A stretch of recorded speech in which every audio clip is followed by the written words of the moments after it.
Ya. Oke, kita mulai. Ya, Ngoban. oke. Jadi kita mulai dari bab 1, entrepreneur mindset.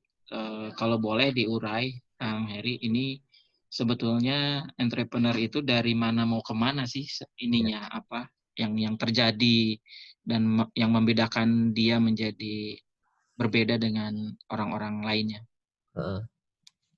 Ya, betul. Jadi orang sejauh ini kan banyak mendefinisikan entrepreneur tuh punya bisnis, terus Mm, dia punya portfolio bisnis gitu ya. Sebetulnya dalam mm, terminologinya si Robert Kiyosaki itu yang sama tuh, business owner sama investor. iya. Tapi kalau saya sendiri punya pemahaman bahwa entrepreneurship itu masalah mindset sama karakter. Termasuk Iya, iya. employee sama self-employed itu juga sebetulnya dia bisa punya entrepreneur mindset gitu. Nah, Mm, kalau saya sih ngelihatnya gini, entrepreneur itu kalau ada kata lain yang bisa mewakili yang menjelaskan entrepreneur itu apa? Ya, mm. jadi entrepreneur itu sebetulnya adalah tentang value creation. Jadi Nah, itu kata kuncinya tuh, ya value creation. menciptakan value ya. Eh, karena kalau kita lihat nih yang di kuadran kanan ini adalah orang-orang yang bisa meng-create Ya, value that's of good. money lebih gede daripada yang di sini gitu. Nah, bahkan Hmm, entrepreneur journey itu eh, nggak mesti setiap orang tuh langsung masuk ke bisnis. Artinya kalau hmm, ada orang yang dia kerja dulu, dalam konteks hmm. dia mencari value of knowledge, dia mengkapitalisasinya sehingga dia punya mindset gimana sih ngejalanin sebuah perusahaan Oke. jalan. Di situ mungkin dia sebagai staff, supervisor, manager, itu dia sedang membangun value knowledge-nya gitu. Terus dia mulai bisnis sendiri gitu, sampai bisnis sendiri itu nanti disistemkan dalam sebuah Oke. organisasi jadi CV atau jadi PT, kemudian dia exit dari sini, dia jadi investor kan gitu sebenarnya.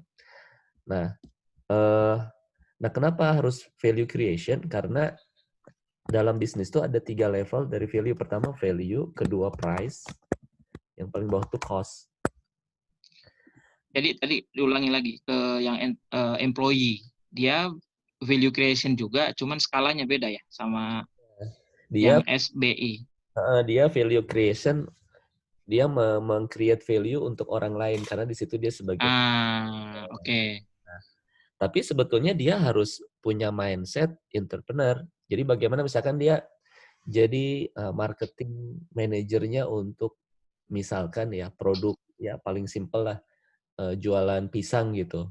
Kalau dia sebagai entrepreneur, marketing manager itu nggak cuman beli pisang dari petani kemudian dia jual dengan Hmm, harga atau margin 20%. Itu value-nya kurang.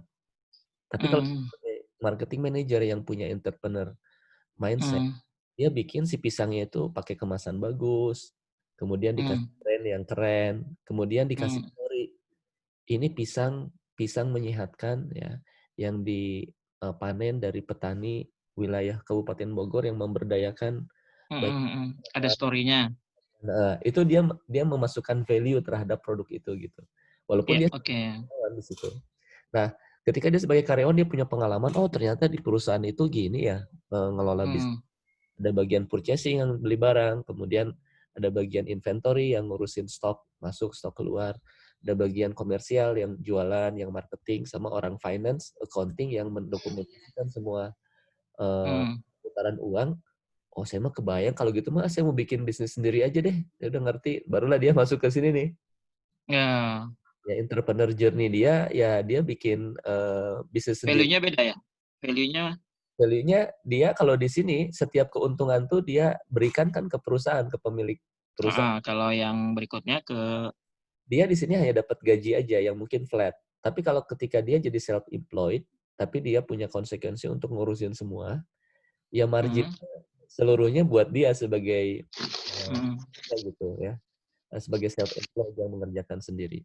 Nah, hmm, mungkin ketika jadi self employed dia mikir, "Waduh, ini ngerjain semua sendiri. Saya yang beli, saya yang ngurusin hmm, gudang, saya yang jualan, saya yang juga nyatet seluruh transaksi hmm, keuangan, ya pusing juga." Akhirnya dia hmm, adalah business owner.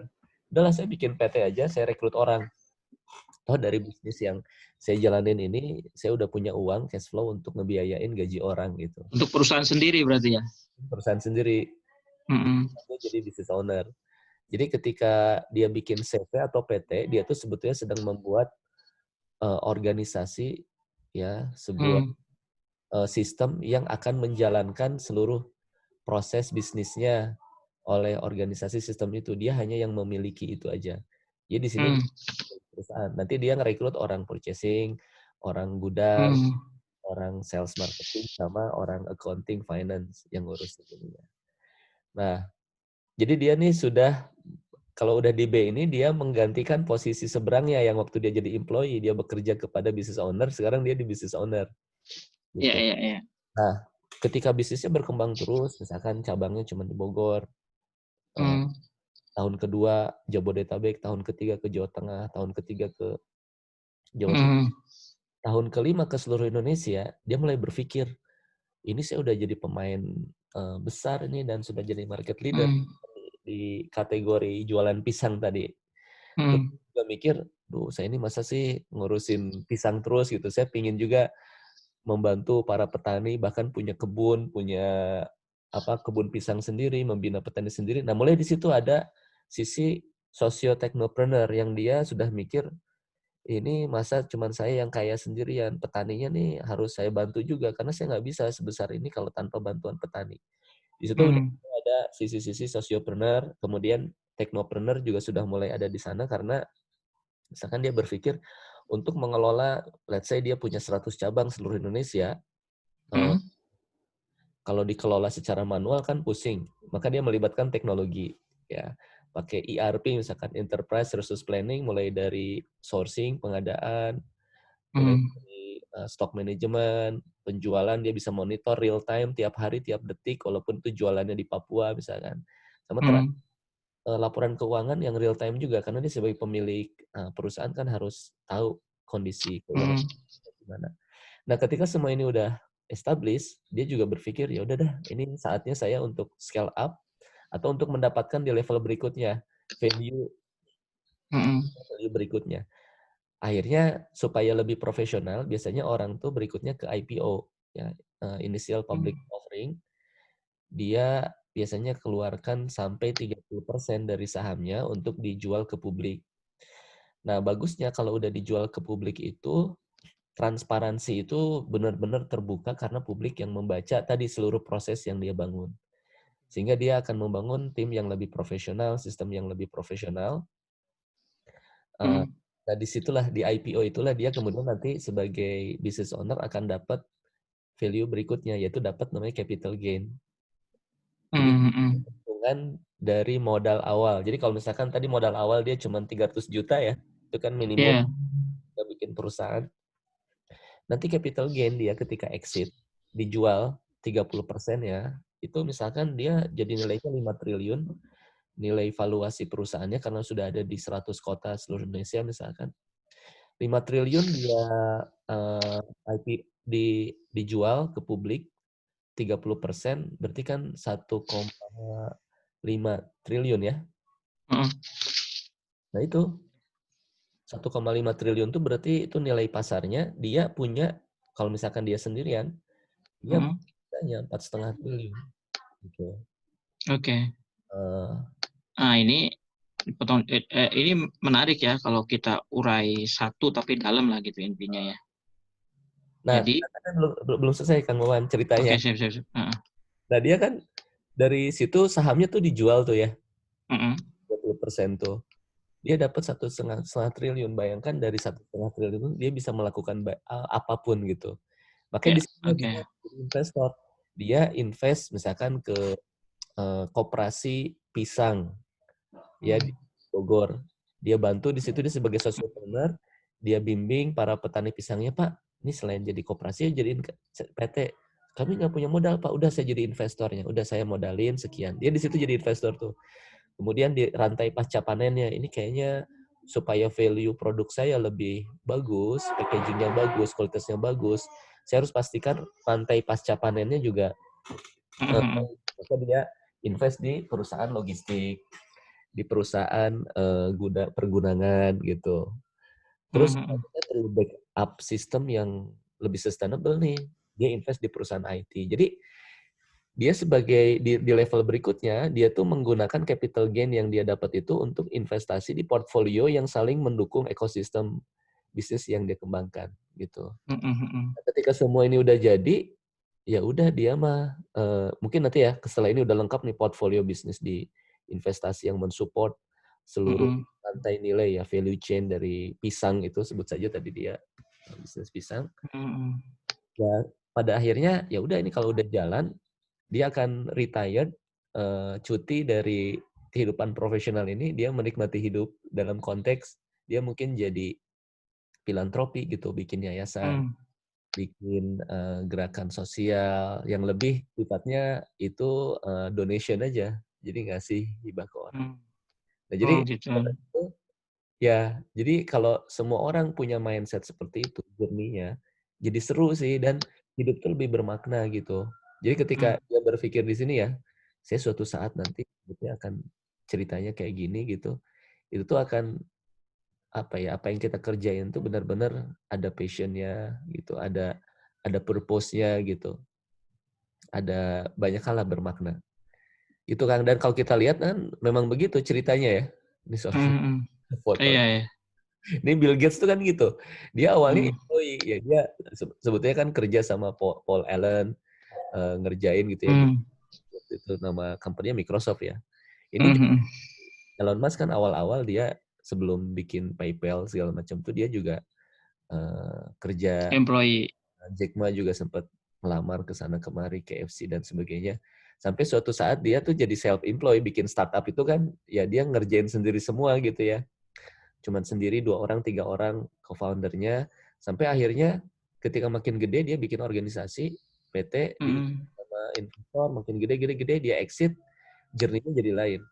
Si Bill Gates kan sekarang tuh setelah dia keluar dari Microsoft, dia punya banyak investasi di perusahaan farmasi kan. Iya Karena iya iya. aktivitas Betul.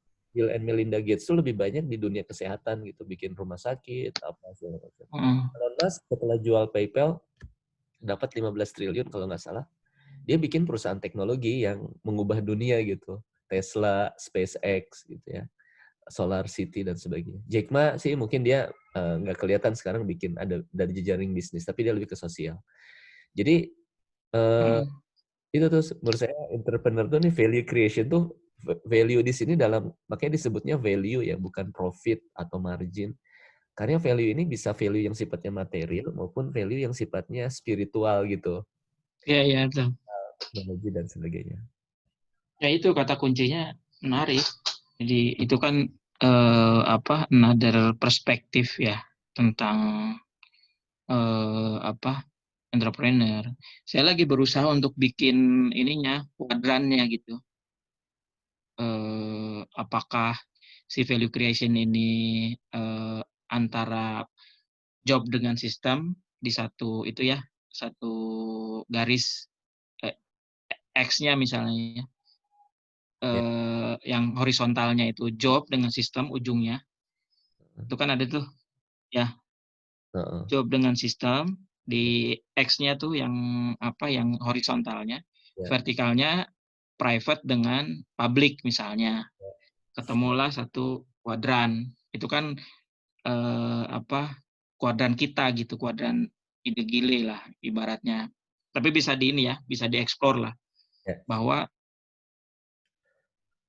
apa namanya, value creation journey itu ya tadi cerita dari maksudnya si Robert Kiyosaki kan memudahkan kita untuk memahami cash flow-nya, tapi betul. dia nggak bicara tentang value kan, Ya, sementara kita bicara tentang value. Nah dia value-nya spesifik ke cash flow masa nah, uang. betul. Nah Ya, sekarang, ada value mungkin kita value. Heeh. kita bekerja keras untuk menemukan kuadran juga, kuadran value creation gitu. Saya ketemunya baru yang horizontalnya antara job dengan sistem, kalau kita lihat ya di sini kan, Ya, ya yang vertikalnya ini antara private dengan public company atau apa, sehingga ketemulah 4 tahap perjalanan value creation gitu. Itu bab satu tuh udah ya. di situ aja udah kayaknya sih buku-buku sekarang modelnya gitu ya. Ya. visualisasi gitu. Nah, satu Eh, pengetahuan Kenapa? Hmm? yang kita ajarkan ke small business itu adalah mindset ini. Mereka tuh umumnya small business Hmm. ini self Ya employed, betul, jadi betul. semua sendiri gitu. Terus kalau ditanya, Pak, ini tuh cita-citanya Bapak apa? Ya saya mah yang penting bisa nabung buat naik haji. Terus nanti Hmm. kalau udah Bapak tua segala macam, ya mungkin saya kasih ke anak. Itu kan kadang si bisnisnya itu tidak dalam bentuk bisnis entity, tidak dalam bentuk sistem. Kita Ya, arahkan ini. nah Maka berarti kan di situ, dia bikin PT, eh, bikin CV, ada makanya kita akan kasih legal support gitu kan. ya, ya, ya. Terus Nah, kata kuncinya antara job dengan sistem kan. betul, betul. Nah, itu kan di situ tuh yang Nah, digaris bawahin tuh. Nah, nah, ini ketika dia membangun sistem, ya, kita ide gile inilah yang akan membantu dia mensupport kebutuhan membangun sistem dia. ya betul. Oh, kalau bikin sistem saya harus bikin business entity ya, legal, CV atau PT. Iya Pak, kita bantuin. Kita kasih legal support. Terus Pak, saya harus rekrut ini atau orang marketing, HR segala macam. Tenang Pak, kita juga bisa bantu untuk outsource atau rekrutmen. Kita juga Mm-mm. ketika berkembang Ya, butuh marketing agency segala macam semua. Jadi ini sebetulnya dalam konteks mempercepat ya, supaya bisnis sistemnya terbangun secara solid, lebih established gitu. Dia nggak ngerjain sendiri. Kita kan sebagai enablernya gitu. ya, Terus ya, ya, ya. coaching ya sampai dia benar-benar berkembang. Sampai suatu saat ketika memang dia bagus kan level exit itu bisa tidak harus selalu IPO. Di early Mm-mm. bisa disebut exit juga ketika ada angel investor masuk, ketika dia jual sebagian sahamnya, sebetulnya dia udah exit sebagian gitu. Iya, iya. Bisa Nah, dia di I ini ada sistem juga nggak? ada. Nah, makanya nanti ini akan Nah, bahas di sini. orkestra, mengorkestra sistem ya berarti ya. Ya, nanti kalau ngomongin exit itu kita Hmm. ngomongin tentang modern Oh, financing. oke. Financing itu cuma bank doang. Kalau zaman dulu itu, kalau orang pengembangan bisnis tuh cuma bisa pinjam ke bank. Kalau Hmm. sekarang di modern system financing tuh ada banyak. Ekosistemnya tuh ada yang disebut dengan yang level paling awal tuh angel investor, itu personal. Mm-mm. Personal Ya, yang oke. kita yakinkan di level berikutnya ada venture capital, private equity, baru later stage investment tuh IPO dan sebagainya.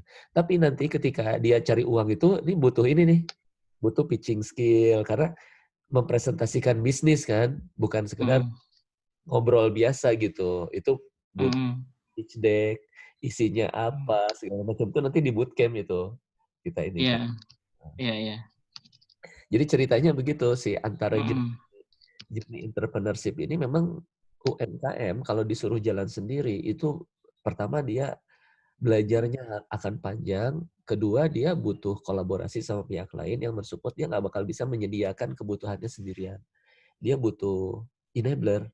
Makanya kita ini hadir sebagai badinya mereka lah. Mm-mm. Mereka yang paham core bisnis kan mereka tuh. Kita Mm-mm. support aja ngegedein, tapi kita dapat sebagian lah atas jasa yang kita perbantukan. Kita dapat uh, Mm-mm. apa unit of economics di situ ya dalam bentuk margin atau fee atau commission gitu. Mm-mm. Begitu, Kang. Ya, ya. Ini Satu satu lagi, slide aja. ini saya tambahin satu lagi, ini yang penting. Mm-mm. Jadi Ya. mindset UMKM tuh biasanya berubah ketika kenapa saya harus bikin PT? Itu ketika mereka memahami laporan keuangan sebetulnya. Nah, makanya ini literasi keuangan ini penting untuk UMKM. Karena kalau mereka Hmm. neraca aja ya, maknanya neraca itu apa? Itu memang bikin PT itu menjadi keharusan. Karena kapitalisasi aset itu adanya tuh di kuadran kanan kan. Kan Hmm. di laporan neraca itu sebelah kiri aset, sebelah kanan tuh Liability. ya sumber pembiayaan aset dan eh, apa gini lah cara cerita itu sebelah kiri itu aset yang terkapitalisasi, yang kedua tuh sumber uang untuk membeli aset. Nah, sumber uang membeli aset itu kan ada dari liability ya, hutang, sama satu lagi equity kan, dari modal. Mm-mm. Modal. Ya. Nah, mindset UMKM tuh biasanya dia tuh nggak ngelihat bahwa perusahaan yang dia bikin atau bisnis yang dia bikin tuh akan menjadi besar ketika dia menjadikannya dalam bentuk PT karena laporan neraca itu hanya ada dalam laporan keuangan sebuah perusahaan. Kalau laporan Hmm. pribadi itu agak susah karena dia tidak mengikuti aturan PSAK lah ya, peraturan Hmm. akuntansi gitu. Nah, Hmm. sedangkan kekayaan yang sesungguhnya itu sebetulnya nanti akan terkapitalisasi pertama di sini ada equity sama aset. WT. Hmm. Jadi aset yang banyak kalau tadi cerita lagi ketika seorang UMKM tadi ya yang bikin Hmm. perusahaan sampai 100 kota itu dia sebetulnya sedang mengkapitalisasi asetnya yang 100 kota tuh di sini mungkin berbagai macam gudang, stok, Hmm. uang, Hmm. dan sebagainya. Dan ekuitasnya akan nambah. Ketika untung kan nanti disimpan sebagai retained earning. Ya. Hmm. Modal yang disimpan, kemudian termasuk ketika nanti exit yang dilihat itu adalah nanti seluruh ini, kekayaan perusahaan itu ada di cash flow kan. Hmm. Nah, kalau orang-orang yang di sebelah kuadran kiri tadi, employee sama self-employee, dia itu perputaran uangnya itu hanya di sini aja. Dia dapat gaji, Ya, rawan itu. eh, keluar kan jadi biaya macem-macem lah untuk biaya bulanan gitu ya habis. Dia tuh nggak terkapitalisasi jadi aset gitu. Tapi kalau udah jadi company itu tuh ya semua Ya, ya. jadi aset perusahaan. Atau Mapan itu. heeh. Makanya Ya, ini kalau salah satu ya, materi ya betul. awal tuh memang ini penting membangun mindset tuh bisa nanti mungkin dengan bahasanya mereka ya Hmm. kita perlu terjemahkan Ya, bahasa yang lebih value mudah. creation, terus neraca ya bahasanya nanti. Kalau si Coach Lira Puspa itu yang untuk yang ini ya, untuk yang cash flow itu simple juga dia. Dia bagi jadi 4 stage ya. Ya, Yang itu tuh, yang neraca tadi laporan. ya. Nah, slide 9. Jadi rawan, aman, nyaman, mapan. Nah, keren tuh kata-katanya. Kita kan bisa ngutip ya dari buku dia gitu, kita minjem. Dan itu unik ininya, jadi ibaratnya kalau kalau yang rawan itu, ibu coba kalau gajinya dihapus, ibu bisa hidup enggak? Enggak. Nah, ibu rawan. Hmm. Gitu, sesimpel itu gitu. Ya, ya, ya.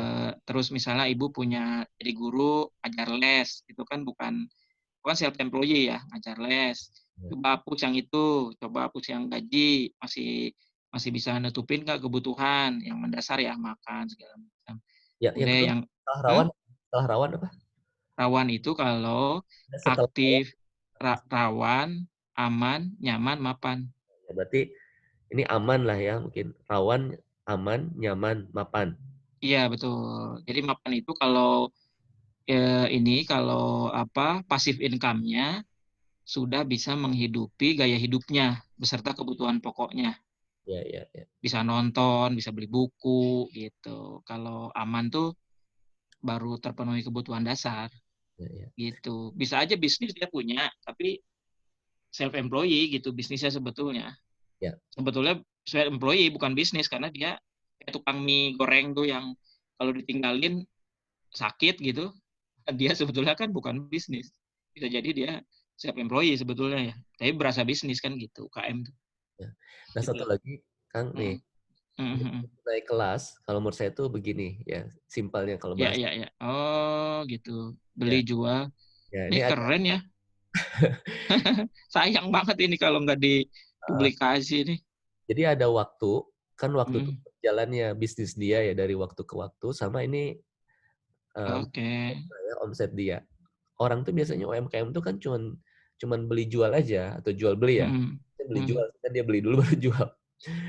Beli jual, mm, dagang lah. Ini tuh level entrepreneurship yang paling basic. Di sini kalau dia jualnya ngasih value added, ada value creation, dia entrepreneur. Tapi kalau dia beli jual tanpa ada nambahin sesuatu, dia sebetulnya sebagai pedagang aja, trader gitu. Ya misalkan beli mm, pisang satu sisir dijual satu sisir, cuman dia dapat margin 20% itu dagang. Itu beli pisang satu sisir, dia kasih kemasan, dia kasih value added, mm, dia jual, dia sudah mulai jadi entrepreneur, tapi di industri trading gitu. mm, mm, mm. Naik kelas itu dia ketika dia bikin PT. ya. PT ya, langsung ya, direct PT ya. Karena yang bisa exit itu hanya PT, CV itu Oke. profitable nanti. Nah, Hmm. kalau PT ini sebetulnya ketika orang bikin PT itu udah mulai ada mindset dia bikin sistem. Karena Ya, PT ya, ya. ada komisaris, ada direksi, dan di level Hmm. operasional dia punya tim manajemen, manajer. Oke. Dan kalau dia udah bikin PT gitu, dia sebagai direktur, dia akan malu sendiri gitu. Masa jadi direktur nggak ngapa-ngapain, nggak berkembang, nggak punya perencanaan, nggak punya strategi gitu ya. Hmm. Itu membangun naik kelas mindset juga, naik kelas Ya. secara bisnis entity-nya naik kelas, mindset-nya naik kelas. Nah, kita nanti support di sini dia segala macam untuk supaya diinkubasi lah. Ini proses inkubasi itu di sini ya. Hmm. Nah, setelah inkubasi seperti halnya bayi yang baru lahir, dia udah sehat, udah kuat, barulah dia kan bisa dilepas tuh itunya berbagai macam peralatan medis ya yang Hmm. buat dia inkubasi dia. Inkubatornya, infusannya kali. Iya, disinilah dia udah mulai berjalan dan lari kencang gitu. Hmm. Start up nih di sini. Kemudian setelah gede itu nanti Jual. ke sini exit. Jadi dijual tuh nggak mesti seluruhnya kita jual 100%. Jadi bisa sebagian ya, bahkan IPO tuh kan hanya 30%. Jadi kalau seandainya Kayak mindset, ruang guru gitu ya. ya tergantung sebetulnya si foundernya. Pendiri, Hmm. dia memang mau exit total ya dia jual semua. Kayak Hmm. Elon Musk itu menjual semua. Dia udah nggak ada hubungan sama PayPal. Udah deh saya nggak Hmm. ngurusin bisnis teknologi payment, saya akan ngurusin yang lain. Udah dia 100% dijual. WhatsApp jual ke Facebook itu 100%. Itu namanya akuisisi. Hmm. Tapi kayak Alibaba, si Jack Ma, itu dia nggak exit 100%. Dia jual sebagiannya kan, dia terdilusi ya. Kalau nggak salah dia tersisa tuh sekarang cuma 11 atau 13%. Termasuk Mark Ya. Zuckerberg juga sekarang tuh tinggal 13% sahamnya. Jadi dia masih sebagai pemilik perusahaan itu, cuman dia sudah bersamaan dengan investor lembaga maupun publik gitu ikut memiliki. Nah, bagi Oke. keuntungan menjual tuh apa dia dapat ini namanya capital gain. Jadi perolehan atas modal. Kalau dia modalnya dulu 300 juta, kemudian nilainya jadi 3 triliun, itu kan berapa kali lipat gitu loh capital gain-nya. Hmm. Hmm. Ketika dia menjual itu, dia bikin lagi nanti tuh invest lagi, bikin PT lagi gitu. Hmm. Jadi muter di sini nih entrepreneur tuh. Hmm. Jadi, dan di sini dia value creation, dia lagi mungkin sesuai dengan life purpose-nya. Kalau dia life purpose-nya ingin membangun ekosistem pertanian modern, meningkatkan taraf hidup petani pasca panen, pedagang produk pertanian, dia mungkin akan invest nanti di portfolio perusahaan-perusahaan yang memang mensupport untuk berkembangnya sektor pertanian itu. Type purpose itu dibahasnya di sini apa di yang atas tuh tadi? Value creation ya? Ya, sebetulnya sebelum ngomongin macam Hmm. entrepreneur, Ya, ya. merenung dulu, nanya ke diri sendiri, sebetulnya tujuan saya Oke, bisnis. oke, oke. Terus Jadi kalau ada life purpose, ada entrepreneur journey, ada cash flow neraca, terus yang keempatnya naik kelas, ini apa nih? Ini company journey lah ini ya, bisnis journey-nya ya. Ini entitas bisnisnya kan, yang ini ya, ya. Ini bisnis ya, bisnis ya betul. bisnis journey-nya kan ini ya. Yang di atas kan entrepreneur journey-nya. Ya, Dia diri sendirinya dia kan. tapi ini sengaja kita Ya, bikin sederhana lah buat si ya, ya, ya. Jadi ibaratnya punya life purpose di ujung ya, kemudian dirinya sendiri value creation tadi ya, ada journey-nya, dia punya journey sendiri, ya, kemudian dia salah satu pertimbangannya lu ngelihat itu ya neraca tadi ya. betul. Ini untuk Hmm. membangun mindset bahwa kalau Sadaqallahul azim. Coba tuh. Itu jadi si ini tuh sebentar, sebentar Kang, sebentar. Ini kok saya salah unmute.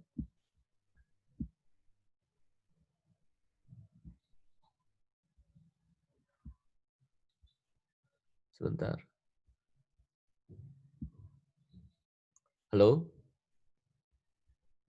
Sama Nah, Bandung. Nah, oke. si neraca itu ke entrepreneur journey apa? Neraca itu untuk ke entrepreneur journey, ke cash flow quadrant untuk memahami kenapa dia harus jadi bisnis Oh, dan investor. Karena ini heeh, mindset-nya, kapitalisasi kekayaan itu hanya bisa dipahami dengan memahami heeh. neraca gitu.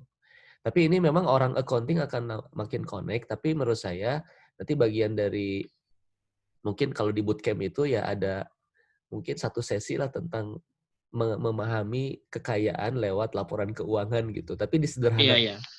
Iya, kayaknya itu jadi kalau saya lihat ini yang bab satu ya, lebih ke yang satu life purpose aja udah panjang tuh. Bisa, maksudnya bukan panjang ya, udah satu satu yang mereka harus dapat tuh setelah baca buku itu dikasih form, mereka tulis lah gitu ya. Ibaratnya lah. Bayangan saya nih, bukunya Ya. ya. Kemudian yang kedua, Bootcamp yang itu tuh sebelum lupa ya, ini masuk biar terrecord. Nanti di bootcamp itu semua ini kita record ke dalam satu mhm, iya betul. aplikasi yang mereka tuh punya journey-nya itu terrecord oleh sistem gitu. Iya, Jadi iya, iya, iya, iya, iya. itu dia login, dia punya profile, bisnis saya apa. Nanti itu Mhm, ada timeline gitu. Dia mhm, apa sebetulnya cita-cita Anda? Apa Anda mhm. jadi dia ngisi semua gitu. Jadi dia tuh Iya, wah ternyata iya ya saya tuh kalau selama ini kan workshop itu biasanya nulis gitu ya. Terus setelah itu mhm. ada simulasi, dia presentasi. Ini semua kita dokumentasikan dalam platform. Jadi journey-nya dia tuh ketika ikut bootcamp tuh semua ada di situ. Sesuai Iya, dengan iya, iya. nah, Ya ini kan jadi di bab satu stressingnya ke destination and journey kan. Destination itu adalah life purpose, jadi mau kemana, mau ada di mana, kan gitu ya. Itu yang kemudian self talk kan, berdialog dengan diri sendiri kan ya. Apa jangan-jangan banyak UKM yang tidak punya keterampilan berdialog dengan diri sendiri, ya, bertanya deep inside dirinya itu seperti apa kan, destinasi dan journey. Sebenarnya dua itu aja kalau saya dengar uraiannya ya, gitu. Entrepreneur mindset itu tentang why. Jadi kalau di bab satu ini kalau mereka menemukan the big why, apa, why yang paling besar kenapa mereka menjadi entrepreneur itu ya, udah menggugah menggugah itu aja sebetulnya targetnya bab satu itu, ya, kalau menurut saya ya. Nah itu kan dari situ, cuman dari uraian tadi Kang Heri tadi, ada 3 kan, life purpose, entrepreneur journey, dan business journey, 3 itu. Nah ini kan why nih kayak entrepreneur, why ini kan business journey kan. Nah mungkin yang neraca ini, yang neraca ini apakah nanti ada pembahasan khusus, misalnya ya, misalnya di life purpose gitu, kenapa harus kaya atau apa, jadi menggugah dia tentang menjadi kaya. Misalnya contoh, kaya itu adalah cita-cita semua orang gitu, ya, atau kaya itu bisa atau apalah gitu ya. Anda semua bisa kaya, nah gitu ibaratnya ya. ya, Nah, baru kita jelasin ini nih. ya. Sebetulnya ini juga Mhm. penjelasan untuk menjawab mengapa saya harus bikin PT dan menjadi investor. Oh, gitu. Dia kan ke kanan. Kalau menjadi kaya itu kan konteksnya ke spiritual ya, ke life purpose dan sebagainya. Kenapa Mhm. saya harus Oh, bikin lebih ke PT situ. dan orientasinya tuh value creation. Karena value creation tuh adanya tuh sebetulnya di sini nih, di Ya, neraca. ya, ya, ya, ya. Itu yang tadi yang value, price, sama itu Ya, belum di. Nah ini nih.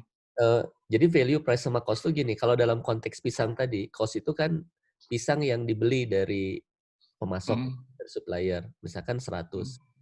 Kalau dia sebagai pedagang, dia paling jual ya pisang itu misalkan Mhm. jadi 120, nggak diapa-apain tuh, dia untung dapat 20%. Tapi kalau value, dia tuh menciptakan pisang yang dia beli itu ada added value-nya, dikasih kemasan, dikasih brand, dikasih story, kemudian channel-nya juga mungkin dia tentukan dan sebagainya. Jadi value itu nilainya lebih besar dari price. Mhm, mhm, mhm. Disebut produknya itu nanti punya perceived value. Jadi kalau price itu kan sebetulnya ini cost plus margin aja gitu. Ya, betul, betul. Kalau perceived value tuh kita tuh lagi membangun nilainya tuh pantasnya sekian gitu. Kayak Tesla itu tuh harganya bisa 1,5 miliar, 2 miliar. Padahal ongkos produksinya tuh nggak Ya, sebesar ya, ya, ya, ya. karena dia ada nilai yang dibangun dan orang mempersepsikan nih keren, ini ramah lingkungan, bebas ribet, nggak usah ngisi bensin dan sebagainya gitu ya.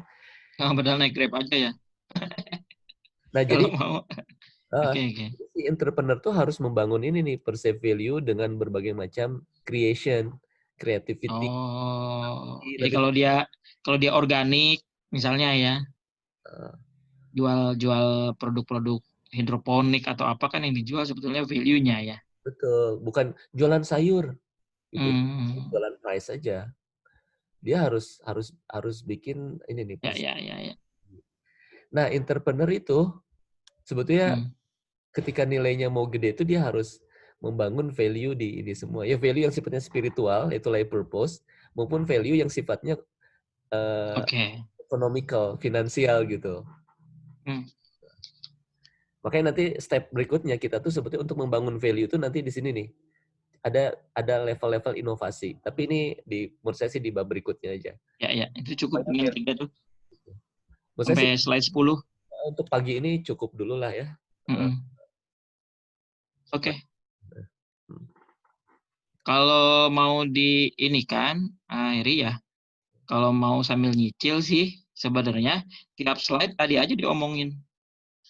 Tiap slide tuh. Ini kan slide standar ya, ya. kayaknya ya. Mm. Heeh, gitu. Ini kan saya rekam nih, jadi nanti tinggal kalau Siap, mau siap, siap. denger lagi aja obrolan kita ini. Ini kan udah jadi satu audio slide nih. Ya, Lebih dari 20 menit ini. Satu episode Netflix nih. ya, ya. Ini Oh, ada, Kang Wawan kan mau jalan ya? iya, enggak. Hah? Nggak apa-apa. Ferry baru masuk nih. Ya Woi, udah, boleh sampai jam 7 lah, nggak apa-apa. Sampai jam 7. heeh. Kang Ferry, Kang, saya mau nanya yang soal tadi kan yang neraca, Kang.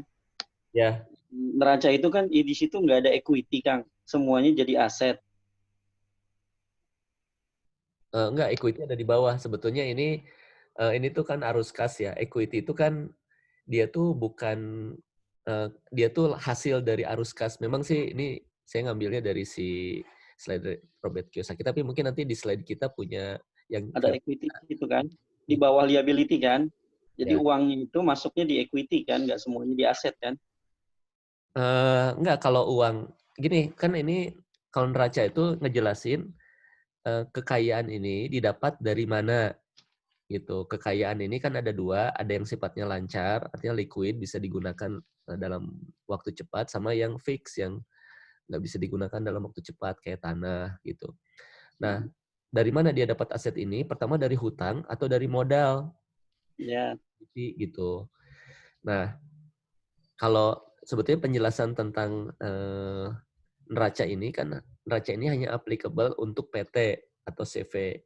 Kenapa? Karena aturan PSAK, aturan accounting itu ya ini organisasi bisnis gitu yang bisa dibuatkan secara teknis ya si laporan keuangannya itu, sehingga ketika perusahaan itu berjalan dia itu kan sebetulnya sedang mengkapitalisasi aset, nambah cabang baru, nambah kantor baru, marketnya lebih banyak dan sebagainya. Itu di sini nih caranya dia bisa lewat hutang atau modal yang ditambah atau hasil dari usaha itu kan namanya retain earnings, itu laba ditahan tuh masuknya ke sini. Nanti dia bisa gunakan lagi ke sini gitu. Atau lewat investasi masuk dia belanjain ke sini atau lewat pembiayaan bank atau apapun masuk ke sini gitu. Nah, kalau sebagai pribadi ya yang ngejalanin tadi kan mindsetnya kalau di sini kita tuh punya keterbatasan untuk mendapatkan akses hutang maupun modal, termasuk memperbesar aset itu susah karena yang jalanin sendiri gitu. Kalau ini yang jalanin sistem. Kalau sendirian memang dia bisa ngurusin sendirian gitu ya, 10 titik di seluruh Indonesia. Almost impossible gitu.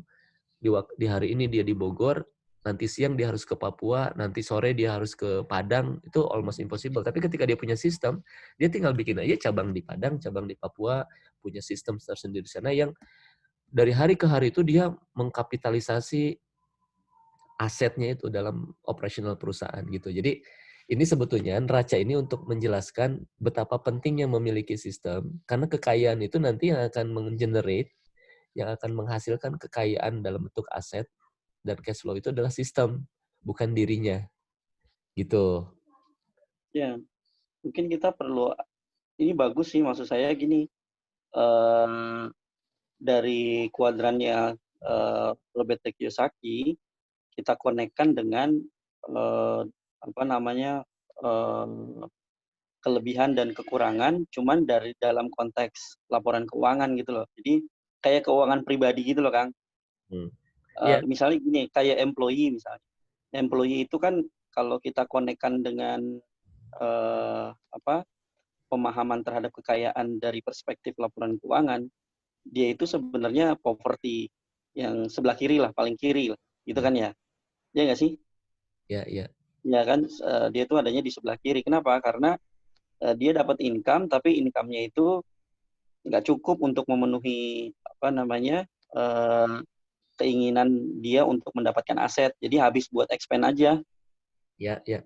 Kira-kira begitulah maksudnya, gitu kan, Kang? Ya, cuman karena Nah, ini sekarang lagi nyiapin buat yang bagian awal, mungkin menurut saya tidak terlalu dalam. Nanti yang penjelasan barusan itu kita bisa bahas nanti ketika ngomongin gimana? di sini Gimana itu? Oh, ngomongin financing. Karena itu yang penting itu mindsetnya aja di sini. Tapi intinya adalah yang tadi itu dibahasakan secara lebih sederhana aja. Yang karena ini kan UKM ya, mereka bisa jadi nggak punya background literasi keuangannya juga rendah. Kita harus bahas secara lebih lebih sederhana lah. Tadi istilah Kang Baban tuh rawan, mapan, Aman, rawan, aman, nyaman, mapan. ya. rawan, aman, nyaman, mapan. Jadi kalau rawan itu dia hanya punya pendapatan dari aktif employee kan, dan yang bisa dipenuhi hanya kebutuhan pokok, makan, dia nggak bisa nonton, nggak bisa ke mikir-mikir kalau mau ke rekreasi gitu. Jadi itu kalau yang aman itu aktif income tapi bisa menutupi kebutuhan pokok dan gaya hidup gitu. Nah, nyaman dan mapan itu udah ada passive income. Tapi untuk yang nyaman, passive income-nya hanya untuk kebutuhan pokok. Nah, kalau udah yang mapan gitu, mapan sama nyaman ketukar tuh. Yang nyaman terakhir itu kalau pokoknya antara dua itu ya, saya lihat lagi bukunya. Ya intinya kita bahas Gitulah. secara lebih sederhana lah untuk ini target audiensnya mahasiswa sama small Iya, business. iya. Jadi Betul. kita mungkin bahasakan dengan bahasanya mereka yang lebih sederhana. Nanti di bootcamp, ini kan antara bahasa buku sama bootcamp mungkin bisa tingkat pendalaman. Iya. Ini kan kita masih eksplorasi aja dulu. Cukup sih dengan penjelasan tadi ya. Ini satu bab ini panjang ini. Iya. Kalau kita pakai materi ini, jadi harus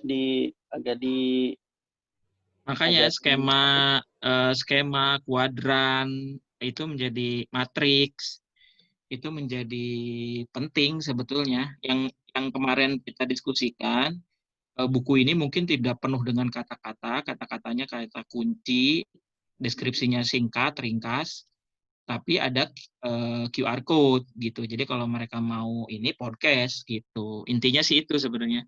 Kalau menurut saya ya. Jadi visualisasinya betul-betul dimanjakan lah si pembaca ini dengan matriks, dengan gambar. Tadi Kang Heri ngasih gambar Bill Gates aja saya udah kebayang. Ya kan, ngasih gambar Bill Gates, mungkin di bawahnya misalnya dikasih journey-nya dia dari karyawan tahun berapa. Kayak gitu-gitulah, itu simple banget, tinggal dikasih kalimat satu paragraf gitu. Nah, ini nih kayak gini nih. Elon Musk tahun sekian, apa misalnya ya, termasuk Kang Heri juga tuh, Jack Ma. Ini makanan presentasi buat teman-teman alumni. Jadi artinya saya gini Kang Heri, begitu kita nulis buku, saya waktu di Alex itu 35 pertanyaan dikasih. 35 pertanyaan itu adalah bagaimana si pembaca apa yang terjadi ketika pembaca membaca buku itu. Ya. Jadi makanya mereka apa nulis, mereka apa ngisi kuis, kuesioner, atau mereka mendengarkan atau apa gitu. Jadi Karena buku sama podcast emang. menurut saya sih ini jadi diferensiasi buku ini Ya sih. betul betul. Bukan Jadi bukan hanya buat orang visual ya, buat orang auditori juga. iya dapat jadinya. Ada orang kinestetik juga. Orang kinestetik juga dapat karena dia kan ngisi. Akhirnya ngisi Oh, misalnya apa sih tujuan kamu berbisnis? benar. Tuliskan. Gini, Nah, saya kinestetik tuh kepikiran dapat. untuk mengkapitalisasi pembaca tuh nanti supaya masuk ke platform kita. Jadi misalkan kamu mau mengetahui entrepreneur journey kamu, silakan scan ini. Scan itu sebetulnya nanti dia akan diminta untuk Masuk. login ke platform kita atau download. Ya, Ya. itu betul. Nanti dia ngisi login segala macam kan. Jadi seluruh pembaca Iya, kalau misalkan kita bikin 500.000 eksemplar, berarti downloader atau user dari platform kita tuh 500.000 juga. Kalau semuanya ini ya melakukan journey-nya. Jadi si pembaca itu baca bukunya, dia bisa dengar lewat QR code ada podcastnya, dia juga bisa ngikutin alur cerita ini dengan cara akses di apps gitu. Wah itu iya keren banget. betul. Gitu. Jadi, nah kita tinggalkan memprovide semua konten yang dibutuhkan kan Ya. gitu. Nah, Berarti podcastnya. saya langsung kepikiran ini cara monetisasi semua pembaca kita karena mereka login, mereka tuh bakal ngasih nomor WA sama Iya email. betul. Dan nanti marketing apa kalau misalkan ada bootcamp kita blast lah ke mereka, Iya kasih betul gitu. saran khusus segala macam. Jadi makanya ini buku ini bukan sekedar bikin buku, ini itu titik awal untuk menciptakan market. Kita ini akan nangkep potensial market kita untuk seluruh ini nih core bisnis kita sama non core ini dengan cara menangkap mereka lewat buku yang mereka baca, tapi mereka punya experience dengan buku itu, login, ngasih email segala macam tuh. Jadi nanti terkapitalisasi tuh kita langsung nggak usah lagi nanti campaign bikin iklan atau apa kalau ada acara langsung aja email blast. Iya betul. Dan bisa jadi nggak beli buku juga iseng-iseng scan kan. Ya, mungkin nanti kita ini kan juga ya Oke. apa alternatif selain buku yang sifatnya fisik itu bisa Google Playbook itu juga Ya, bisa ya. size. Jadi kita nggak usah produksi buat penerbit. Jadi kan dalam bentuk e-book tuh, tapi jelas ada harganya gitu tuh langsung dalam bentuk rupiah. Itu nanti portfolio ininya lah buku di Iya. Ini sih digital flyer taruh di IG aja dikasih scan QR code udah dapet tuh ya, masuk akses kan ya. ke web kita gitu, ke apps banyak sih. Jadi dan ya kita mungkin benchmarknya buku-buku Riyad Kasali lah ya. Kalau saya lihat sih dari segi konten, cuma kan dia masih jadul, Ya. masih buku yang dibaca gitu. Kalau ini kan buku didengar, buku dikerjain gitu. Jadi Kita juga namanya jangan buku ya, nanti apa ya, experiential book atau apa, coba cari Kang Bab boleh. untuk supaya orang tuh ini bukan sekedar buku biasa gitu. Gitu. Ya. Oke. Hmm. Udah mau jam 7 noh, Kang Maman. Ya, oke. Biasa. Saya harus ngampus. Oke lah, sip. Siap. Keren ya. Konsisten aja, cukup setengah jam, 45 menit gitu. Ini 1,5 jam kita. Iya. 1 jam 25 menit nih. Yang belakangan Kobe Team itu baru telat tuh dia datangnya. Ditelepon Ya siapa udah. yang ngusulin. Oke. Oke. Siap. Habis subuh tidur lagi tadi. Ya wes. Oke. Berarti yang chapter 1 kita explore dari Dah. sini ya, dari materi ini ya. Sudah. Ya, ini saya record, nanti saya mungkin kita bikin grup Telegram aja kali ya, biar Telegram tuh sebetulnya lebih ini sih. Boleh. Nah, saya share di grup aja deh, supaya bisa dengar lagi kemudian. Oke. Nanti saya coba itu ya. Ini banyak ide dari Kang Heri untuk visualisasi bukunya. Ada matriks, ada ini banyak banget tuh. Jadi bayangan saya sih kiri kanan, kiri gambar, kanan kalimat, kiri gambar, kanan kalimat, kayak gitu lah. Otak kiri kanannya jalan. Ya, betul. Kalau di sebelah kiri di otak kanannya kasih gambar, sebelah kanan otak kirinya kasih tulisan, gitu aja. Ya. Udah tuh bukunya. Oke. Sip. Yo, thank you. Ya. Assalamualaikum.